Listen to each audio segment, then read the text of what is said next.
Hi guys, সবাই কেমন আছেন? আশা করি সবাই ভালো আছেন। তো আমি এই যে আছি খারকুটা বাজারে। তো এই যে এখন আমি বর্তমানে এই যে দেখেন, এই যে খারকুটা বাজার ছেড়ে অল্প পশ্চিম সাইডে এই জায়গায় আইসা 2x2 সিলিং এই যে লাগাইলাম। দেখেন কীরকম মজা লাগে 2x2 সিলিং। তো আপনাদের ভালো লাগলে আর আপনারা আমার কমেন্টে জানাবেন, আপনাদেরও কিছু সহযোগিতা করে দিতে পারি। আমি 4 সিলিং 2x2 সিলিং সব কিছু আমি লাগাই। তাই এই যে এই রুমে লাগাইলাম। এই যে দেখেন, এর বাদে এই যে আমি এখন লাগায় টাকায় থিয়ে আইলাম এটা খারকুটা বাজার।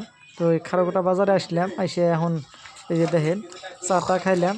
তো এই যে এই পার্টনারগুলোর সাথে আমি কাম করলাম।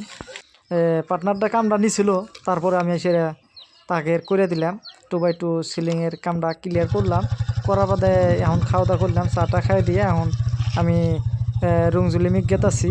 এই দেখেন কীরকম বর্তমান শালিদান বেশিরভাগ মানুষে শালিদান এই বিরাদেশ দেয় বেশিরভাগ করে, কিন্তু আগের থেকেই বিরাদেশেই করে, কিন্তু আগের চরপাতারেও এখন বর্তমান লাগে গেছে গা।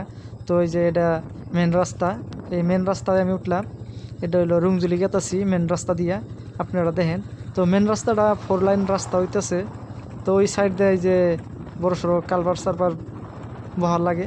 তো ওইগুলো আপনার করে দেখা দিতেছি।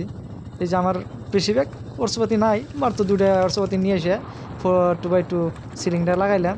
লাগাতে এই যে এখন আমি এই রুমজুলি মেন রাস্তা দিয়ে আমি গেতাছি আমজঙ্গা নাকি কয়। তো এই আমজঙ্গা দিয়া আমি এসে এই যে রুমজুলি পরাই পাইলাম, আর অল্প গেলে রুমজুলি পামো।